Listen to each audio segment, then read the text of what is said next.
Yeah, what's going on? It's your boy Knock Rio coming to you live from Rio de Janeiro. Uh, as you can see, I'm trying to get my OBS software together. I've got to hold my microphone right now close to me so that you can hear what I'm saying, so I don't sound so far away. I've got the mic support coming, the boom arm coming sometime, hopefully this week or next week. It should arrive here. So things are slowly but surely coming together. I just wanted to jump on and do a quick mix. I did a mix this morning, but the video, I think I hit the space bar or something, and maybe there's a short key or something like that in the space bar that made it switch screens or whatever, and the screen was all green and it didn't work out. So so it was just a little bit crazy, this morning. So I got involved in a whole bunch of other things. I actually set up an NFT marketplace for MyBeatFi, which is my beat finance company. So I don't know if you guys know about that. You have a lot of artists who talk about, the cost of beats, or they just don't have the money at the time. And so you lose a lot of business that way. So what I figured was, let's create a solution for artists to be able to reserve a beat, pay like 10% down. They can choose however many months they want to, they need, or, to pay, get a schedule of payments, and they can make, payments on the beat. So, it may not sound like the, my most ideal situation, but I think it's great because artists, they want the beat, and they don't have to risk losing the beat. And as a producer, if the artist is serious or not, whether or not, they definitely want to buy the beat. Because a lot of times they're like, oh yeah, when I get paid, I'm going to buy the beat. But, then when they get paid, you never hear from them. So it's better to be able to say, hey, you can put 10% down and then choose whatever payment schedule you want, between 2 months or 6 months out, and you can pay anytime in between. And when you get finished paying, I'll deliver you the beat. That way they're putting something up. They're guaranteeing you that they want the beat. There's no guarantee they're going to fully pay, but they lose their money if they don't pay. So that's not a good thing for them either. It's kind of an integrity system, and the system only works if everybody works together. So I'm just admiring how my face looks red here because of the red light on top of the microphone. I'm like, why? It looks like I'm bleeding or something. But so that's what MyBeatFi is. That was the idea that I kind of came up with, a way for you to make payment plans. And it's an automatic credit debit, credit card debit. So every month you'll get your schedule whenever they place the order or whatever. 30 days later, it hits their card again for whatever, payment plan they decided for. And maybe for the next 2 months, maybe for the next 6 months, they can pay for it. And now as a producer, you also have the ability to really charge for your beat. That's the other thing too. A lot of people are charging 20 or 30 bucks because they're getting that 20 or 30 bucks right now. And they're like, okay, but if I wait, he may not pay 50 bucks. He may not pay 100 bucks or whatever. So we got to start getting the price up a little bit for producers because, industry standard prices are much higher than what we're seeing on an indie level. And it's okay if you want to sell your beat for 20 bucks, but you got to sell 5 beats to make 100 bucks.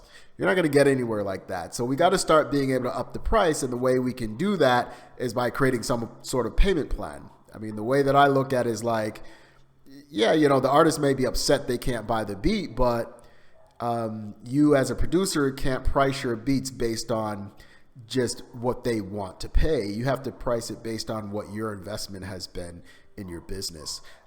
You're buying keyboard, MIDI keyboards, you're buying computers, laptops at least.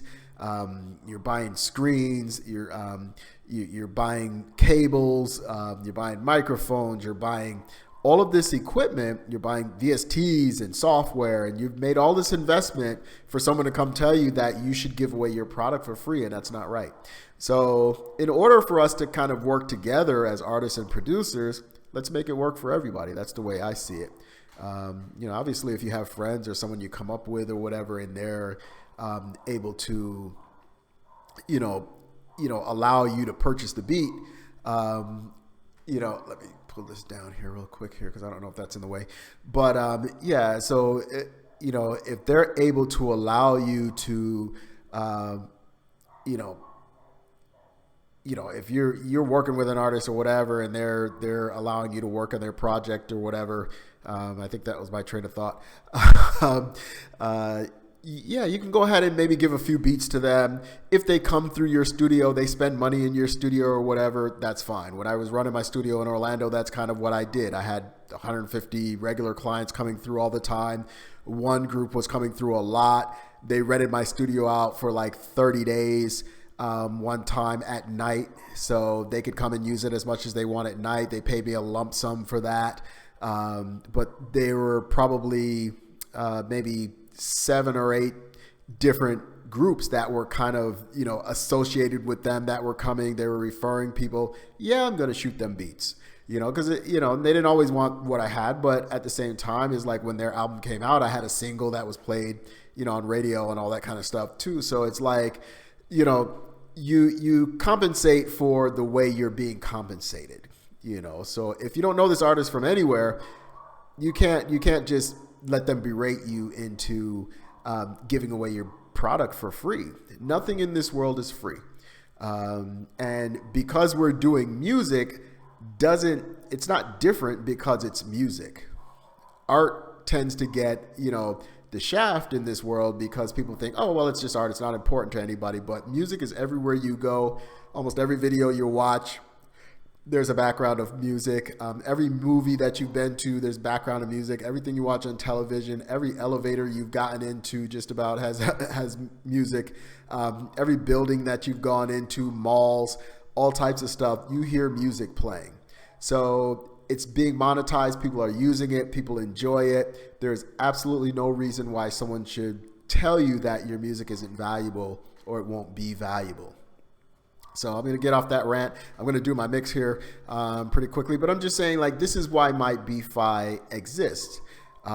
We set up the NFT page today. I set up an NFT marketplace. I was putting them on OpenSea, but now I see where we can take our website and kind of, mold it into this marketplace, and we can have an NFT marketplace as well, so that you can sell your tracks to investors who are going to give you some money as well. Maybe it's not just to the artist. Maybe the investors are giving you money for your tracks, and then you're able to work with the artist that you want to work with, still charge for leases, all that type of thing too. So we're going to cover that in subsequent shows, but it's there. So go to mybeatfi.com. There's always a link in the below the videos. There's always that link. Go check it out. It's free. Doesn't cost you anything to sign up. I'm mulling some services or whatever that we might be able to do for people that we may charge for, but other than that, it's basically free for producers to sign up. It's free for artists to go there. They get an account. They can look at your beats and all that kind of stuff and listen to your beats. And you can upload MP3s there of your beats, have them listen to the beats, and they can make purchases, man. So we're just looking for different ways. I'm just looking for ways to kind of help the artist community grow, try to make it fair for everyone. Let's level the playing field. Let's kind of work together to make things happen. So I got this track here now. I keep looking up because my screen is up. So that's why I keep looking up. Yeah, so I've got this track here. I did this track a while ago as well. Just going back through like all of my old beats just by going down the list and remixing some of them. A lot of this stuff I did, a while ago, so I didn't have, I didn't register it anywhere. Some of it I put online. Some of it I just put out on YouTube or, on Instagram or something. Some people kind of heard it. A lot of people did not. So I'm like going back through it, going through my mix process now. Most of them have kind of been mixed before. So they've got a lot done to them already, but I'll just kind of bring them up to date a little bit, maybe bring things forward and see if maybe we can get some things, onto my TuneCore now and just get that registered.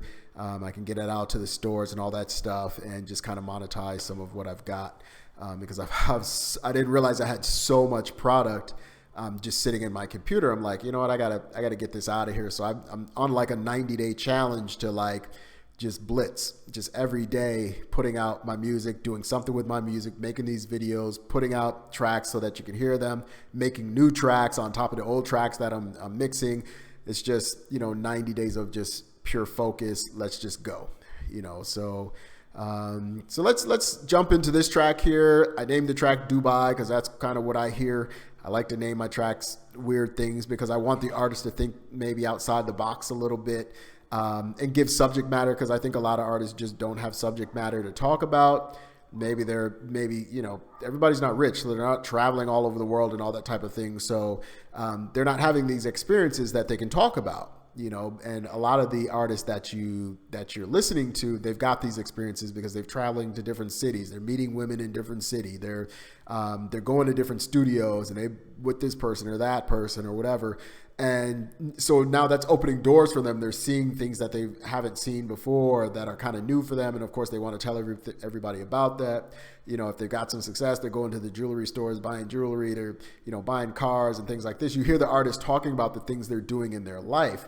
But then when you listen to like a lot of the indie artists, they're just talking about how much struggle they had, and people don't really want to hear about your struggles. They want to hear other things. They want to be excited. They want to be motivated. So you got to kind of give them some motivation as well. You can talk about those things because that's part of your life too, but you don't want to be sad all the time or give people sad vibes all the time. People want to feel good, that type of thing. So you got to talk about some more upbeat things. So when I hear Dubai, when I hear this track, I think of Dubai. When I think of Dubai, I think of money. I think of progress. I think of building. I think of, insurmountable odds that they're facing, but, they're able to put land in the ocean. Who does that? So, and you can stay in hotels or whatever, and they got like 20 Rolls Royces outside or whatever for the people that stay in the hotel or whatever, the ballers. So it's like, that's what I hear. So I want people to have other types of subject matters, not just wealth, just other types of subject matters, man. Come up with other ideas, come up with other things to talk about, and that's what I'm trying to inspire. So maybe something hits you, maybe it doesn't. You don't have to use whatever title I give for the beat or whatever. I'm just saying that's what I feel like when I hear it. So, I want you to feel, something too when you hear it. So let's get into this. I'm going to shut my mouth and go ahead and get into this. I don't know, maybe I'll, mute this mic or whatever, and then get started. If a cat jumps in my lap, don't mind that. I'll just throw the cat down or whatever. So I got a couple of cats here that my girlfriend left at my house. They've been living in my house like 7 months. So like now they're like my kids, I guess. So, all right. But let's get to work. All right, cool.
All right, so I had a little technical glitch there. I think because of the processing that's already on it, there's a lot of EQing work and all that stuff that's kind of going on, so I think it was kind of getting stuck there. I've got this meter that's here on my master fader right now. I'm going to go ahead and take that off. Let's see if I can get rid of that. If I can click in the right spot here, I can probably get it off of there. Yeah, let's delete that. And then I had the Ozone 8 on there as well, I think. No, I guess maybe it's not there. Maybe it's the last track or whatever I was working on or whatever. But you know, I'll figure out the mastering end of it later. You know, what's going to go on the master fader or whatever later. But I need a little bit of room to kind of work here. I've got rare kind of working here in a couple of spots. I've got the round reverb working here in a couple of spots as well. And then I've got a lot of EQing kind of happening here as well too. So it's probably just eating up a little bit of bandwidth there. So, you know, if we have some dropouts and things, then that's probably why.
good shape, though. I think the mix is in good shape.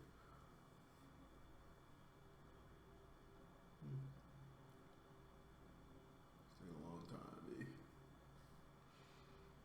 Let it work.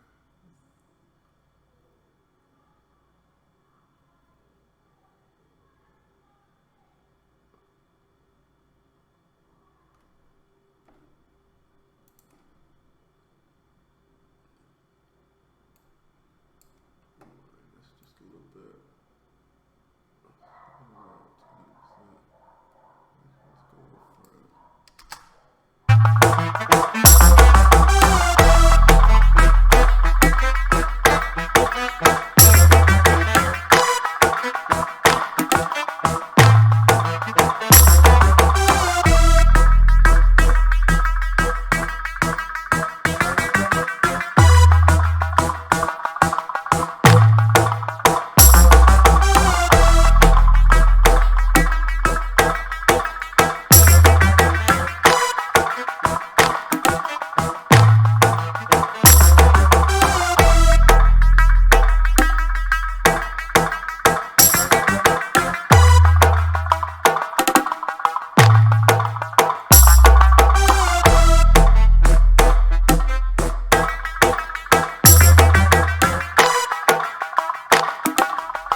All right, so I don't know how this is going to react when I put on some effects for the final, for the final master. I don't know how it's going to react. If it doesn't react very well, then we'll have to do it somewhere else. We'll just figure out how to do it in a different place. Dump the track maybe as a 2-track and then stick it through my mastering chain. But overall, I'm happy with where it sounds. I didn't have to do a whole lot to it because I'd done so much to it before, EQ-wise and stuff like that. Like I said, this is really just for people to listen to. It's not something that you're going to. How do I do this? I think that puts me back on, right? Oh no, that's not what I want. Oh Lord. There you go. All right, great. This is not going to be something that you're going to, master or anything like that. I'm just making it loud enough for the artist to want to write to it so they can feel the vibe of it, feel a little punch from it, and get an idea of what the final song will sound like. But once we, dump down the stems and all that kind of stuff for them, it's not going to have all the mastering and everything on it. So, we take it with a grain of salt. What I'm doing here is just kind of to get them into a place where they can ride to it, where it sounds competitive with what's online. Volume-wise, you don't want it to sound a lot weaker than everyone else. I was kind of hard-headed when I first started too, because I'm an engineer, by trade. I was, an engineer and a studio owner. So I'm like, no, you have to leave headroom, and you can't kill the track. You can't limit it to death, before, the artist gets on it or whatever. But when I listen to my tracks compared to other tracks, they're not going to be as attractive as other tracks because people perceive loudness to be, kind of the end-all be-all. Like, oh, is the track loud? They just want it loud, and they want to hear the 808s loud, and they want everything to be loud. So, I had to kind of change my mentality too. Like, okay, this is really just a write to. If they take the 2-track and do something with that, maybe they take the MP3 or something and do something with it. That's on them. If they don't want to mix the track right. But as far as I'm concerned, is like I'll make it. I'm compromise. I'll give you what you can, what you like for you to write to, but then I'll, know what I'll do for the engineers on the back end as well to give them room to work as well. So I gotta kind of feed both teams basically. So I'm gonna jump back on here, and go ahead and get started again. Just see what happens with these mastering effects, just to put it on there, see if we can get a little bite to it or whatever, and then dump it down. All right. Cool.